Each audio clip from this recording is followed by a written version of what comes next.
காலையிலே ஒரு நல்ல வேலை பார்த்துடலான்னு சொல்லிட்டு வயலுக்கு வந்தாச்சு.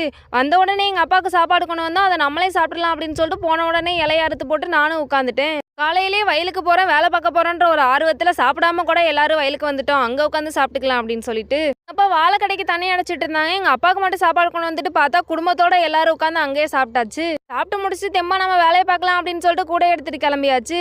நேற்று நைட்டே கொஞ்சம் பாவக்காய் விதை, அகத்தி விதை, சொரக்காய் விதை, பூசணி விதைன்னு எல்லாத்தையும் ஊற வச்சுட்டோம். நல்லா சீக்கிரமாக முளைச்சி வரும் அப்படின்னு. சாப்பாடு கொண்டு போகிற கையோட அதையும் பதிச்சுட்டு வந்துடுவோம். போன வேலையும் நல்ல வேலையாக முடியும் அப்படின்னு சொல்லிட்டு நாங்களே விதை எல்லாத்தையும் எடுத்துக்கிட்டு வந்துட்டு பதிக்க ஆரம்பிச்சிட்டோம். இப்படி பதிச்சு வச்சிருந்த முள்ளங்கியெல்லாம் வெளியில் வெடிச்சுக்கிட்டு வர மாதிரி இருந்துச்சு. அதுக்கும் கொஞ்சம் மண்ணை அணைச்சிட்டு வந்துடலான்னு சொல்லிட்டு பார்த்தா ஒரு முள்ளங்கி மட்டும் அப்படியே நெளிஞ்சுக்கிட்டு போயிட்டு இருக்கு. என்ன ஏதுன்னு ஒன்றுமே புரியல.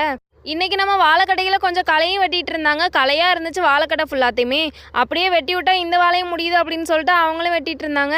நீ பாட்டுக்கு களை எடுக்கிறத வேடிக்கை பார்க்க போயிட்டே ஊற வச்ச விதையெல்லாம் என்ன பண்ணுறது அப்படின்னு சொல்லிட்டு எங்கள் அம்மா அவங்களே பதிக்க ஆரம்பிச்சிட்டாங்க.